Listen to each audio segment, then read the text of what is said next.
I never thought I would see my father's hands shake until that Tuesday afternoon in November. He stood in my office doorway, the same man who had dismissed my achievements for 32 years, now clutching his expensive briefcase like a lifeline. His voice, usually booming with authority, came out as barely a whisper when he asked if we could talk privately. But I'm getting ahead of myself. This story doesn't begin with my father's desperation. It begins with mine, in a chaotic emergency room at Massachusetts General Hospital, watching my family fall apart while refusing to see the person who could hold them together. The call came at 3 a.m. Emily was in critical condition, pregnancy complications that had spiraled into life-threatening preeclampsia. I drove through empty Boston streets, my hands steady on the wheel despite the panic clawing at my chest. Not panic for Emily's condition, though that was serious. Panic because I knew what awaited me at the hospital. Another performance, another chance to be invisible in my own family's crisis. I found them in the emergency waiting area, exactly as I expected. My father, Richard Mitchell, was already in full intimidation mode, his voice cutting through the sterile air as he berated a young nurse about the unacceptable delay in getting his daughter proper care. My mother, Diana, sat clutching her Hermes bag, dabbing at her eyes with tissues that probably cost more than most people's grocery budgets. The perfect picture of distressed affluence. "Where is the attending physician?" my father demanded, his voice carrying that particular tone he used when he wanted everyone within earshot to know he was accustomed to getting his way. "This is Massachusetts General, not some community clinic. I expect to speak with someone who has actual authority here." I approached quietly, still wearing the simple gray scrubs I'd thrown on before leaving my apartment. No white coat, no obvious markers of my position. Just Sam, the disappointment, arriving late as usual. "How is she?"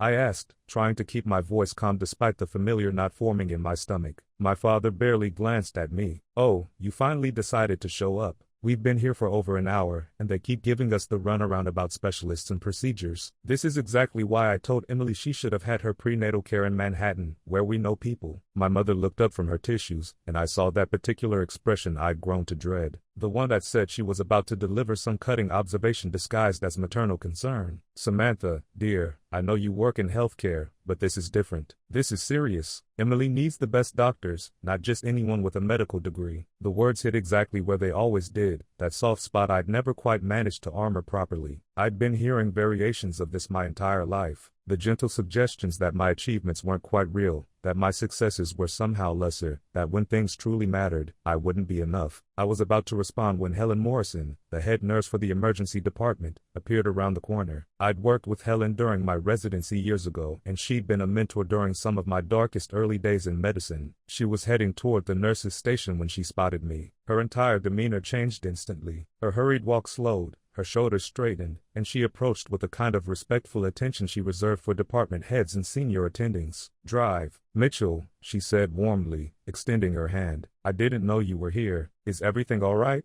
Before I could answer, my father stepped forward, clearly assuming she was addressing him. "Finally, someone with some sense. I'm Richard Mitchell, and my daughter Emily is the patient in crisis. We need to know why she hasn't been seen by a senior physician yet." Helen looked confused, glancing between my father and me. "I'm sorry, Mr. Mitchell, but I was speaking to Drive. Samantha Mitchell, our chief of surgery. She's the senior physician in this situation." The silence that followed was the kind that seems to expand and fill every available space. I watched my father's face cycle through confusion, disbelief, and something that might have been recognition. My mother's tissues froze halfway to her face. Even through the emergency room doors, I could hear Emily's voice getting sharper as she demanded to know what was taking so long. "Chief of, what did you say?"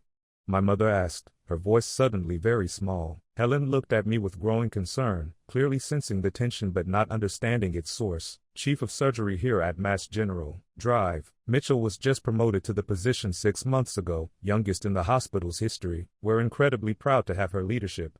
She paused, studying my family's shocked faces. "Is there some confusion about Emily's case? I can assure you that having Drive Mitchell personally involved means Emily is getting the absolute best care possible." I stood there, watching my family process this information, feeling a strange mixture of vindication and sadness. This was the moment I'd imagined countless times over the years. The moment when they would finally see me, finally understand that their invisible daughter had become someone worthy of respect. But standing there in that sterile hallway, I realized the satisfaction felt hollow. I'd spent so many years craving this recognition from them that I'd almost forgotten why their opinion had mattered in the first place. My father found his voice first, though it came out strangled. "Sam, you're the chief of surgery? Here, at Mass General?" "Yes," I said simply. There didn't seem to be anything else to add. The weight of 32 years settled between us in that moment. Every dismissal, every time they redirected a conversation away from my accomplishments, every family gathering where Emily's minor achievements were celebrated while my major ones were quietly ignored. It all seemed to crystallize in my father's stunned expression. But this wasn't the time for family revelations. Emily needed medical attention, and despite everything, she was still my sister. I turned to Helen. "What's Emily's current status? I'd like to review her chart and speak with Drive. Chin about the treatment plan." "Of course, Drive. Mitchell, I'll have everything ready for you immediately." As Helen hurried away, I felt my family's eyes on me, but I didn't turn around. Instead, I walked toward Emily's room, slipping into the professional persona that had become my refuge over the years. The person I was in these halls was competent, respected, valued. The person I was with my family was still that awkward 10-year-old girl whose science fair projects were never quite as impressive as Emily's art contests. But maybe, I thought as I reviewed Emily's chart and consulted with her attending physician, it was time to stop being two different people. The irony wasn't lost on me as I stood in Emily's room, monitoring her vital signs and coordinating her care. Here I was, the family disappointment, quite literally holding my golden sister's life in my hands. Emily was unconscious, her face pale against the hospital pillow, all her usual brightness dimmed by the severity of her condition. For a moment, she looked exactly like the little girl I remembered, the one who used to climb into my bed during thunderstorms before our parents taught her that I wasn't worth relying on. Drive. Chen, the attending physician, deferred to my recommendations without question. We adjusted Emily's medication regimen, scheduled additional monitoring, and consulted with the neonatal intensive care unit about the baby's status. It was methodical, professional work, the kind I'd been doing for years. But with my family watching from the hallway through the glass partition, every decision felt weighted with decades of unspoken resentment. My mother approached hesitantly as I finished updating Emily's chart. "Sam, Drive. Mitchell, will she be okay?" The formal address stung more than I expected. "Emily's condition is serious, but manageable. We've caught the preeclampsia early enough to prevent the worst complications. Both she and the baby should recover fully with proper treatment." "The baby?" my mother whispered, and I saw real fear in her eyes for the first time that day. Not the performative distress she'd been displaying for the nurses, but genuine terror at the thought of losing her grandchild. "The baby is stable," I assured her. "Premature, but the NICU team is excellent. I've worked with them on several high-risk cases." My father had been quiet during this exchange, but now he stepped forward. "Sam, we had no idea about your position here, about your career." I looked at him directly for the first time in years, really looked at him. Richard Mitchell, the man who had shaped my understanding of success and failure, approval and disappointment. He was smaller than I remembered, older, with lines around his eyes that suggested worry had become a permanent resident. "You never asked," I said quietly. The truth of that statement hung between us. They had never asked. In all the years since I'd left for medical school, through my residency, my fellowship, my early years as an attending physician, they had never once inquired about the details of my work. When they mentioned my career at all, it was in vague terms, as if I were still that struggling medical student who had needed their skeptical intervention to stay on track. "But you never told us," my mother protested weakly. "I tried to," I replied, remembering the countless times I'd started to share good news only to be interrupted by news of Emily's latest boyfriend or business venture or social triumph. "You weren't interested in hearing it." I thought back to my graduation from medical school, when I'd finished in the top 5% of my class and been selected for a prestigious surgical residency. My parents had attended the ceremony, but most of the reception had been spent discussing Emily's engagement to her college boyfriend, a relationship that lasted exactly 3 months past graduation. When I tried to explain what the residency program meant for my career, my father had interrupted to take a business call. Or the time I'd published my first major research paper, a groundbreaking study on minimally invasive cardiac procedures that had been featured in one of the most prestigious medical journals in the country. I'd called home, excited to share the news, only to have my mother cut me off mid-sentence to tell me about Emily's new job at a public relations firm. "That's nice, dear," she'd said about my publication. "Emily just got promoted to senior account coordinator. Isn't that wonderful?" The pattern had repeated itself so many times that I'd eventually stopped trying. It became easier to keep my professional life separate from my family, to let them maintain their narrative about poor, struggling Sam while I built a career that would have impressed them if they'd bothered to notice. Now, standing in this hospital room with Emily fighting for her life and my parents finally seeing me as I really was, I felt a complex mixture of emotions. Relief, certainly, vindication, but also a deep sadness for all the years we'd lost to their willful blindness and my resigned acceptance of it. Emily stirred in her bed, her eyes fluttering open. She looked confused, disoriented, and when she saw me standing beside her monitors, her expression shifted to something I couldn't quite read. "Sam?" she whispered. "What are you doing here? Are you wearing scrubs?" I moved closer to her bed, checking her pupils and pulse automatically. "I'm here because you're sick, Emily. How are you feeling?" "Confused," she admitted. "The nurses keep calling you doctor and treating you like you're in charge. I thought you worked at some clinic in New York." Another assumption, another piece of the carefully constructed fiction my family had built around my life. "I work here, Emily. I'm the chief of surgery." She stared at me for a long moment, and I saw something shift in her expression. For the first time in our adult lives, Emily was looking at me as if she was truly seeing me. Not the disappointing older sister, not the cautionary tale about what happened when you didn't prioritize the right things, but as a person who existed independently of her narrative about our family roles. "Chief of surgery," she repeated slowly. That's a big deal, isn't it?" "Yes," I said simply. "It is. Why didn't you tell us?" The question came out plaintive, almost hurt, and I felt my anger soften slightly. Emily wasn't entirely to blame for our family's dynamics. She'd been raised as the golden child, praised for every small accomplishment, protected from criticism and consequences. In some ways, she'd been as trapped by their expectations as I had been by their dismissal. "Would you have listened?" I asked gently. She was quiet for a moment, and I could see her thinking back through our recent interactions. The family dinners where she dominated conversation with stories about her blog and her social media following. The phone calls where she complained about her problems while barely acknowledging that I might have a life worth discussing. The Christmas gathering where she'd announced her engagement to James Vanderbilt while I'd sat silently in the corner, having just been offered the chief position but knowing better than to compete with her moment. "Probably not," she admitted finally. "I'm sorry, Sam. I think we've all been selfish," I finished for her, not unkindly. "Yes, you have been." Over the next few hours, as Emily's condition stabilized and the immediate crisis passed, I found myself in the strange position of being the family expert on everything medical. My parents hung on my every word as I explained treatment protocols and recovery timelines. They introduced me to other families in the waiting area as our daughter, the chief of surgery.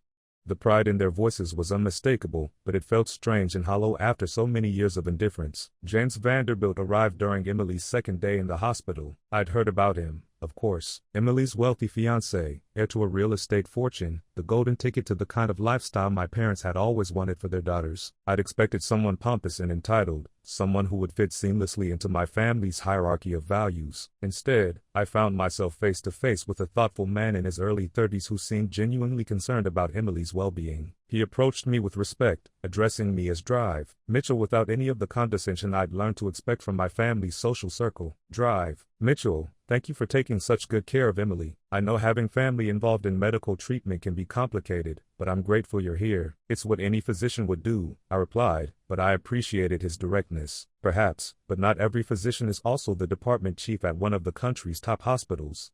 He paused, studying my face. "I have to admit, I'm surprised. Emily never mentioned that you were in medicine, let alone at this level." I felt that familiar tightness in my chest, the old hurt that came with being erased from my own family's story. "What did she tell you about me?" James looked uncomfortable, and I could see him weighing his words carefully. "She said you were struggling, that you worked in healthcare but hadn't quite found your footing. She made it sound like you were having a difficult time professionally." The words hit me like a physical blow. Even in her most intimate relationship, Emily had been actively undermining my achievements. It wasn't just neglect or indifference. She had been deliberately minimizing my success, painting me as a failure to her fiancé, the man she planned to marry. "I see," I said, working to keep my voice steady. James seemed to sense my distress. "Drive Mitchell, I want you to know that what Emily told me doesn't match what I'm seeing here. The way the staff treats you, the respect you command, your obvious expertise with Emily's case. Either she was seriously misinformed about your career, or she was lying." I finished for him. He nodded reluctantly. "I've been involved with the hospital's board of directors through my family's foundation work. Your name comes up frequently in our meetings. You're considered one of the most promising young surgical chiefs in the country. There's talk of you being recruited by Johns Hopkins and Mayo Clinic." None of that matches the story Emily has been telling. I felt something crack inside my chest, some final protective barrier I'd built around my heart. It was one thing to be ignored or dismissed. It was another thing entirely to be actively sabotaged, to have my own sister spread lies about my failures while I was quietly building one of the most successful medical careers of my generation. "Excuse me," I said abruptly, needing to get away before I said something I might regret. I found myself in the hospital chapel, a small interfaith space that I'd discovered during my residency years when the pressure and exhaustion had sometimes felt overwhelming. It was empty in the middle of the afternoon, just me and the rows of simple wooden chairs facing a plain altar that somehow managed to feel sacred without belonging to any particular tradition. I sat in the back row and finally let myself feel the full weight of what I'd learned. Emily hadn't just been indifferent to my success, she had been actively working to undermine it, spreading lies to the people in her life, maintaining the family narrative that cast her as the accomplished daughter and me as the struggling disappointment. Even worse, my parents had either been complicit in this fiction or so disinterested in my actual life that they'd never bothered to correct it. The hurt was overwhelming, but underneath it was something else, something cleaner and sharper. Anger, pure, justified anger at the years of manipulation and dismissal, at the energy I'd wasted trying to earn approval from people who had never intended to give it, at the way I'd diminished myself, kept my achievements quiet, avoided talking about my work because I'd learned that sharing good news was just an invitation for it to be minimized or ignored. I thought about all the times I'd made excuses for them. When colleagues asked why my family never visited or seemed interested in my work, I'd explain that they weren't really medical people, that they didn't understand the significance of what I did. I'd protected them from criticism, covered for their absence from important moments in my life, accepted their narrative that I was somehow less worthy of attention and celebration than Emily. But sitting in that quiet chapel, I realized something that should have been obvious years earlier. I didn't need their approval anymore. I'd been chasing validation from people whose opinion had become irrelevant to my actual life. The colleagues who respected my work, the patients whose lives I'd saved, the medical students I'd mentored, they saw my value clearly. The only person who had been blind to my worth was me, because I'd been looking at myself through my family's distorted lens. When I returned to Emily's room, I found my parents and James in intense conversation. They stopped talking when I entered, but I could see from their expressions that the topic had been serious. "Sam," my father began, "we need to talk. About everything." "Yes," I agreed, "we do, but not here, and not now. Emily needs to focus on her recovery." "But Sam, we had no idea." My mother started. "You had no idea because you never asked," I said, my voice calm but firm. "You assumed, and you were content with your assumptions because they fit the story you wanted to tell about our family. Emily was the successful one, the beautiful one, the one who made good choices. I was the disappointing one, the one who struggled, the one who needed your concern but not your respect." James shifted uncomfortably, and I could see that this conversation was confirming things he'd already begun to suspect about my family's dynamics. "That's not fair," Emily said weakly from her bed. "We love you, Sam, do you?"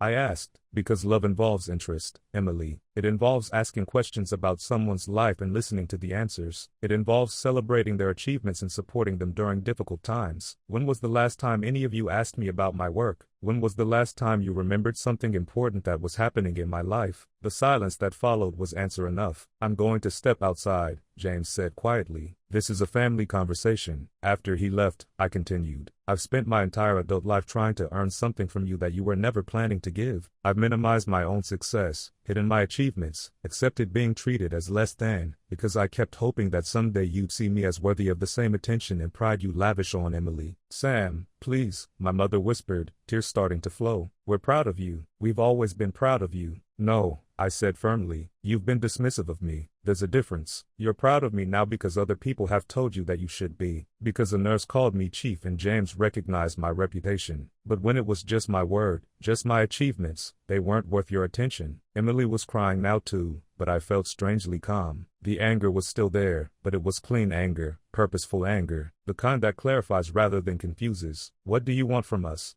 my father asked, and for the first time I could remember, he sounded genuinely humble. "I want you to understand that your opinion of me is no longer relevant to my life," I said. "I want you to stop expecting me to accept less respect than you give a stranger, and I want you to understand that Emily's recovery is my professional priority right now, but after she's discharged, we're going to have some very different conversations about what role, if any, you'll play in my future." Over the following days, as Emily's condition improved and her discharge date approached, I watched my family grapple with this new reality. My parents seemed stunned, as if they'd woken up to find that their quiet, manageable daughter had transformed into someone they didn't recognize. Emily was subdued, probably processing not just her medical scare but the realization that her entire understanding of our family dynamic had been built on lies she'd helped create. James, meanwhile, seemed to be having his own revelations. I overheard parts of his conversations with Emily, his voice patient but firm as he asked her to explain why she'd misrepresented my career so completely. Emily's responses were halting, defensive,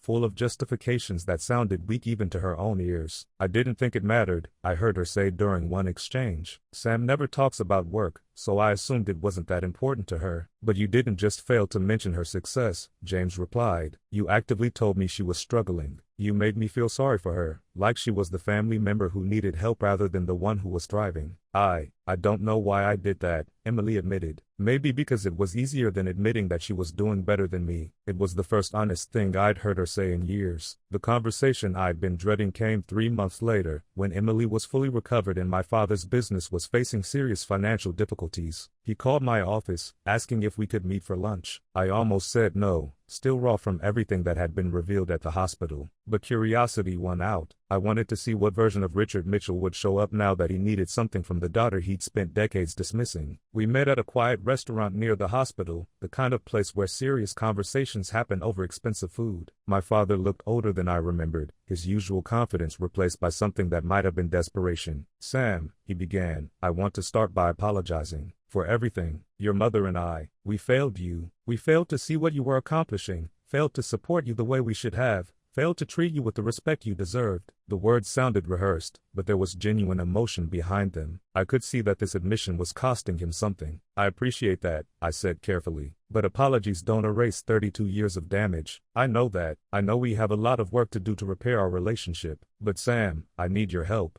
There it was, the real reason for this meeting, the catalyst for his newfound remorse. I listened as he explained his company's financial crisis, the bad investments and market downturns that had left him on the verge of bankruptcy. He needed a loan, a significant one, and the bank was requiring a co-signer with substantial assets and income. I know I don't have the right to ask, he said, but you're the only family member with the financial stability to help. Your salary as chief, your investments, your reputation. The bank would approve the loan immediately with your signature. I sat quietly for a moment, studying the man who had shaped so much of my understanding of self-worth and success. The irony was perfect. Richard Mitchell, who had spent my entire life dismissing my achievements as unimportant, was now desperate for those same achievements to save him from ruin. Why should I help you?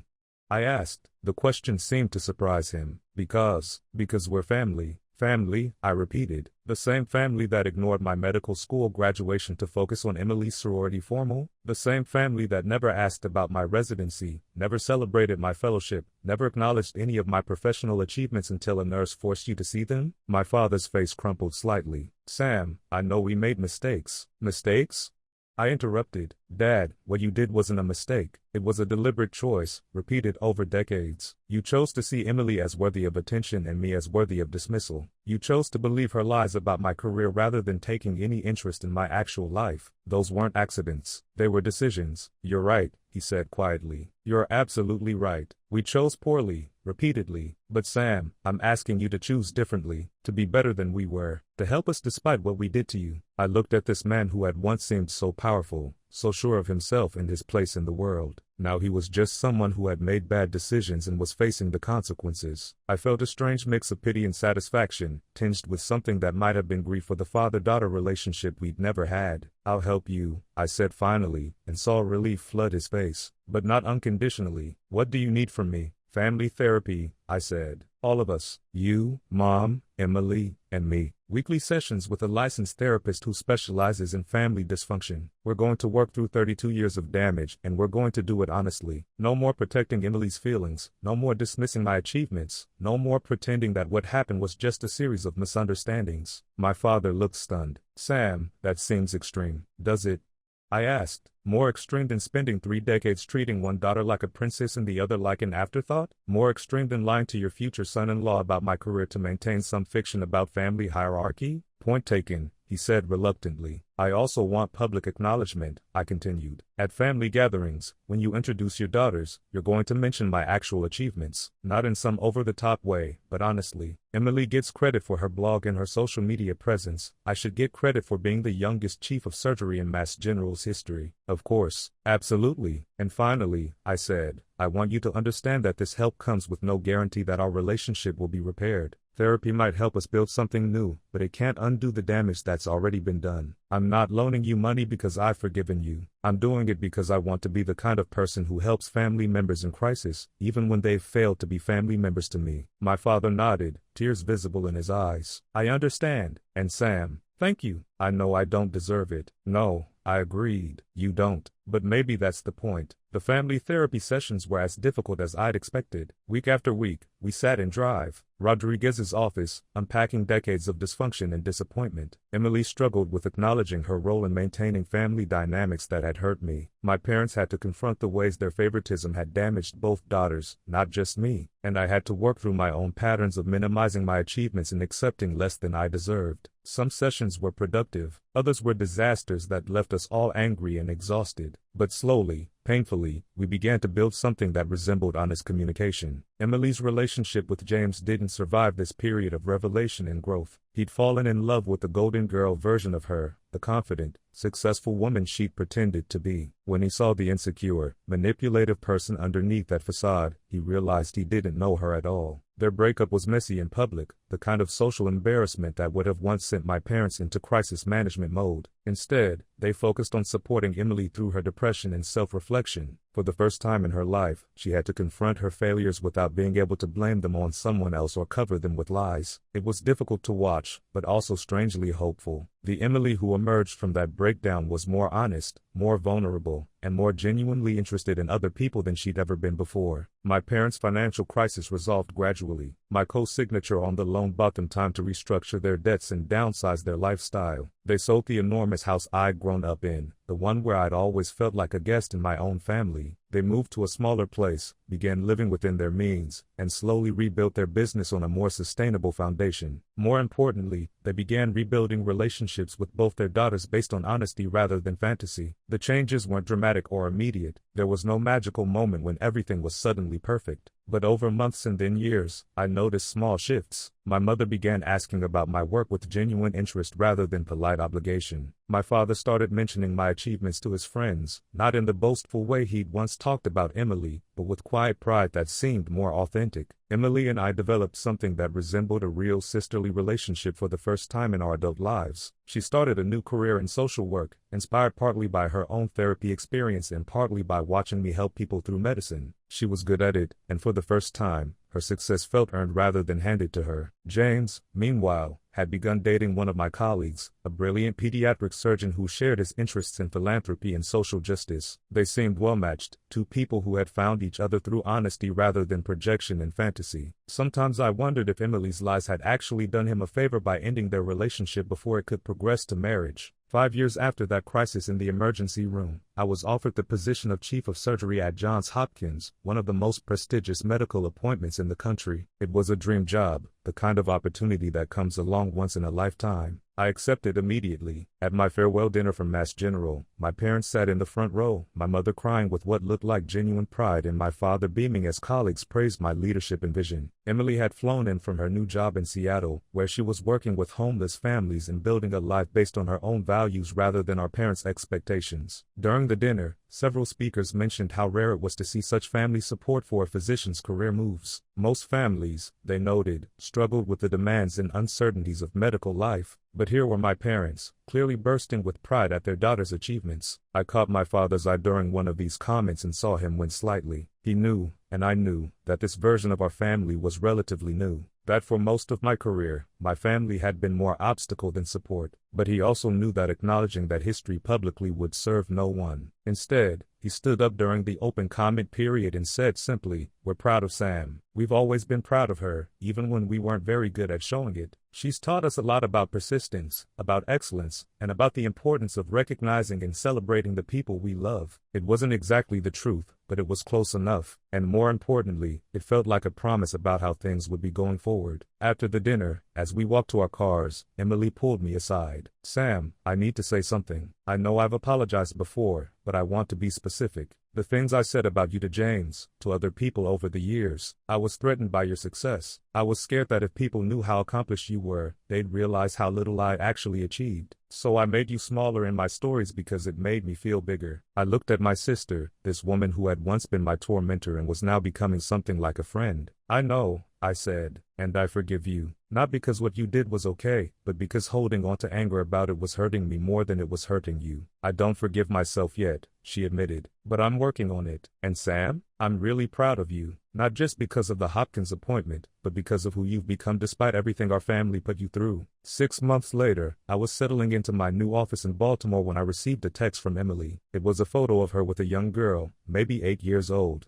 who was beaming as she held up a science fair trophy. "This is Maria," Emily's message read. "One of my kids from the family center. First place in the city science fair." I told her about my sister who's a famous surgeon, and she said maybe she wants to be a doctor too. I hope that's okay. I smiled, thinking about that little girl and all the possibilities stretching out in front of her. I hoped she had a family who would celebrate her achievements, who would nurture her curiosity, who would see her intelligence as a gift rather than a threat. But if she didn't, I hoped she would learn what I had learned, that the most important recognition comes from the work itself, from the lives you touch, from the difference you make in the world. The opinion that matters most is the one looking back at you in the mirror. Everything else is just noise. I texted Emily back, more than okay. Tell Maria she can call me anytime if she has questions about medical school. And Emily, thanks for seeing her potential. It matters more than you know. Sometimes the best revenge is simply becoming who you were always meant to be, loudly and unapologetically, until the people who try to diminish you have no choice but to acknowledge the truth. 3 years into my tenure at Johns Hopkins, I received an invitation that surprised me. Emily was getting married again, this time to David Chen, a fellow social worker she'd met at a conference on trauma-informed care. The wedding was going to be small, she explained in her call, just family and close friends. She wanted me to be her maid of honor. "Are you sure?"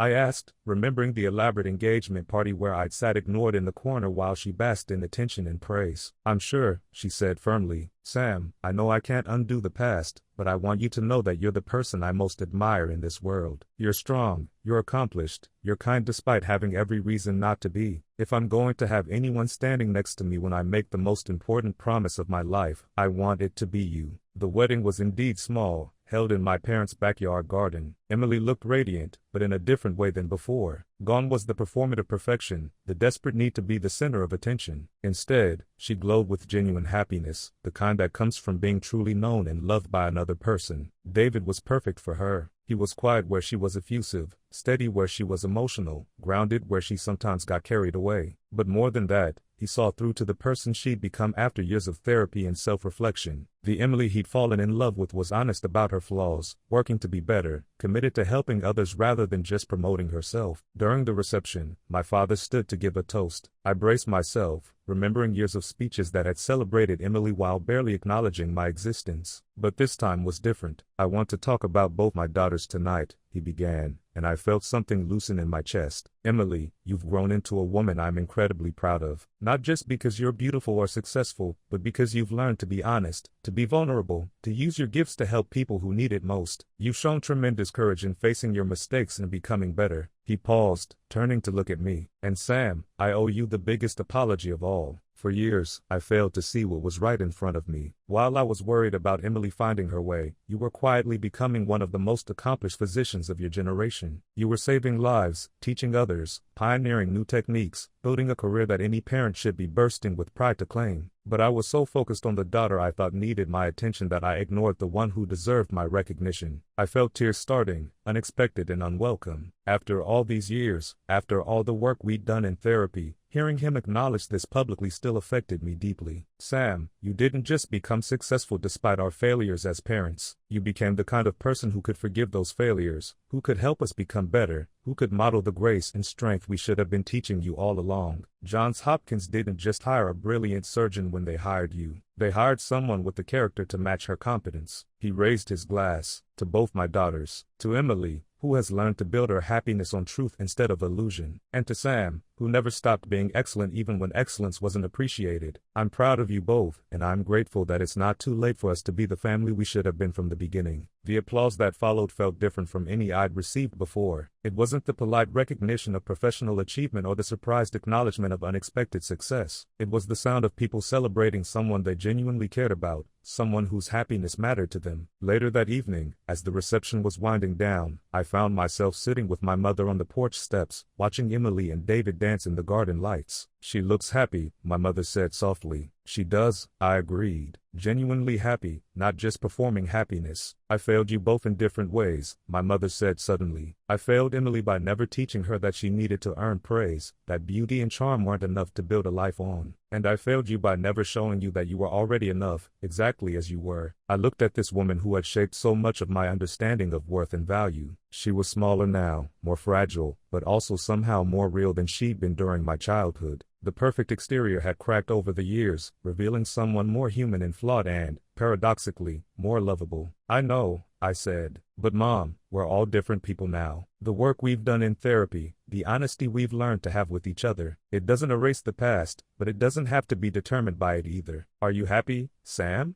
she asked. "Really happy?" I considered the question seriously. Was I happy? My career was everything I dreamed it could be. I had the respect of my colleagues, the gratitude of my patients, the satisfaction of work that mattered. I'd learned to set boundaries with people who tried to diminish me, to recognize my own worth independent of others' opinions, to build relationships based on mutual respect rather than desperate need for approval. "Yes," I said, somewhat surprised by the certainty in my voice. "I am happy." It took me a long time to figure out what that looked like. But yes, I'm happy. "I'm glad," she said, and I could hear tears in her voice. "I'm so glad." The following year brought unexpected news. Emily was pregnant, and this time, the pregnancy was progressing normally. She called me immediately after the first ultrasound, her voice bubbling with excitement and only slightly tinged with anxiety. "Sam, I know this is asking a lot, but would you consider being the baby's godmother? I want her to have someone in her life who shows her that women can be anything they want to be, that intelligence and ambition are gifts to be celebrated, not hidden." "Her?"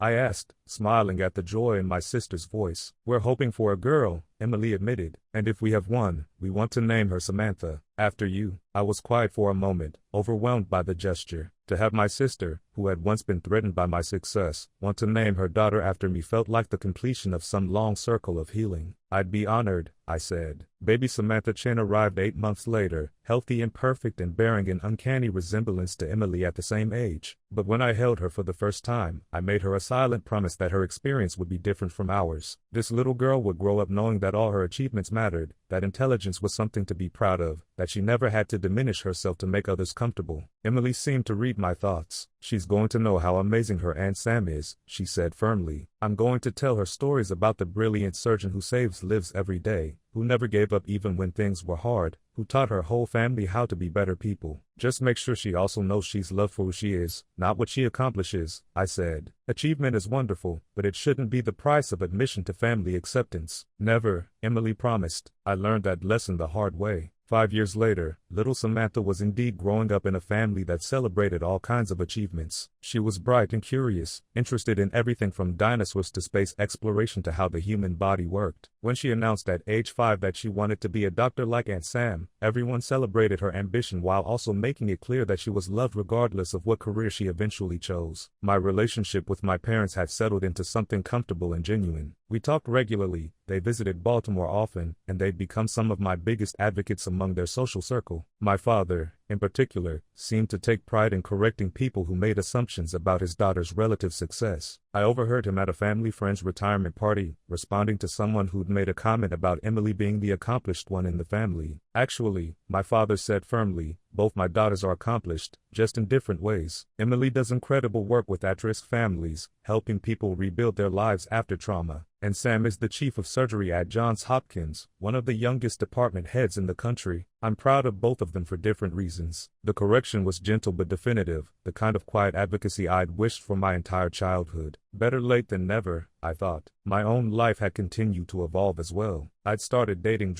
Michael Torres, a pediatric cardiologist who joined Hopkins the year after I arrived. He was brilliant, kind, and completely unfazed by my professional success. Our relationship developed slowly, built on mutual respect and shared values rather than the desperate need for validation that had characterized my few previous attempts at romance. When he proposed, it was in the hospital cafeteria where we'd had our first real conversation, over terrible coffee and day-old sandwiches between surgeries. Nothing fancy or performative, just a quiet question from someone who'd seen me at my most exhausted and stressed and still wanted to build a life together. "I love who you are when no one's watching," he said simply. "I love your competence, your compassion, the way you fight for your patients even when you're running on 3 hours of sleep. I love that you never make yourself smaller to make other people comfortable. Will you marry me?" Of course I said yes. Our wedding was everything Emily's second wedding had been and more. Small, intimate, focused on the commitment rather than the performance. My parents cried tears of genuine joy. Emily served as my maid of honor with obvious pride, and little Samantha scattered flower petals with the serious concentration of someone performing a very important job. During our first dance, Michael whispered in my ear, "Your family seems really proud of you." "They are now," I said. "It took them a while to get there, but they are now. They're lost for all those years," he said firmly. "But I'm glad they figured it out eventually." Looking around the room at the faces of people who loved and respected me, I realized that the validation I'd spent my childhood craving had become less important than the self-respect I'd built over years of refusing to accept less than I deserved. The recognition from my family was nice, but it was no longer necessary for my happiness. That's the thing about building a life based on your own values rather than other people's approval. Once you know who you are and what you're worth, other people's opinions become interesting information rather than the determinant of your self-worth. A few months after our wedding, I received a letter that would have meant everything to my younger self. It was from the American College of Surgeons, informing me that I'd been selected to receive their Distinguished Service Award, recognizing not just clinical excellence but also contributions to surgical education and patient advocacy. I called my parents to share the news, still sometimes surprised by their enthusiastic responses to my professional achievements. "Sam, that's incredible,"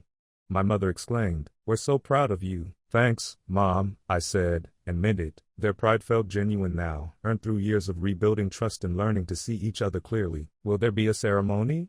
my father asked. "We'd love to attend if it's possible." "There will be," I said. "It's in Chicago in 6 months. You're welcome to come, but I want you to know that your presence there won't be about proving anything anymore. I'm not that person who needs family validation to feel successful." "We know," my father said quietly. "We're asking to come because we want to celebrate you, not because you need us there. There's a difference." "Yes," I agreed. "There is." The ceremony was beautiful, held in a grand ballroom filled with some of the most accomplished surgeons in the country. When they called my name and I walked across the stage to accept the award, I saw my family in the audience, beaming with pride. But more importantly, I saw Michael, my colleagues from Hopkins, former students who'd flown in to surprise me, and patients' families who'd become friends over the years. This was my chosen community, the people who'd seen my worth from the beginning and celebrated it consistently. My family's presence was wonderful, but it was no longer essential for my joy in the moment. During my acceptance speech, I talked about the importance of persistence, of continuing to pursue excellence even when that excellence isn't immediately recognized or appreciated. I spoke about the patients who trusted me with their lives, the students who challenged me to be better, the colleagues who'd supported my growth, and I talked about the importance of building your sense of self-worth on solid ground, independent of other people's opinions or recognition. Early in my career, I said, I learned that if you wait for other people to validate your worth, you might wait forever. But if you commit to being excellent for its own sake, if you measure your success by the difference you make rather than the praise you receive, you'll never be disappointed. The recognition may come eventually, but it won't be necessary for your satisfaction. After the ceremony, at the reception, Emily pulled me aside. "Sam, I need to tell you something. Listening to your speech tonight, I realized that you've been teaching me about self-worth for our entire lives, just by example. Even when we were treating you terribly, you kept being exceptional. You never let our failure to see you clearly make you doubt your own value. That's remarkable." "Thank you," I said, touched by her words. "I want little Samantha to have that strength," Emily continued. "Not just the professional success, but the inner confidence that doesn't depend on anyone else's approval. Will you help me teach her that?" "Of course," I said. "But Emily, you're already teaching her that, just by being honest about your own journey. She's going to grow up seeing a mother who made mistakes, owned them, and became better. That's a powerful example." "I hope so," Emily said. "I want her to be proud of both her namesakes." As the evening wound down and we prepared to head back to our respective cities, my father approached me one last time. "Sam, I know I've said this before, but I need to say it again. I'm sorry it took me so long to see what was right in front of me. You deserve better from us, especially from me. Dad, we've worked through this, I said gently. You don't need to keep apologizing. Maybe not, he said. But I need you to know that watching you tonight, seeing how respected you are, how much you've accomplished, I'm not just proud of what you've achieved, I'm proud of who you are. The grace, the strength, the way you've forgiven us and helped us become better people. That's not just professional success. That's character. I hugged him then, this man who'd shaped my understanding of approval and disappointment, who'd finally learned to see me clearly. It felt like closing a chapter that had been open for too long. I love you too, Dad, I said.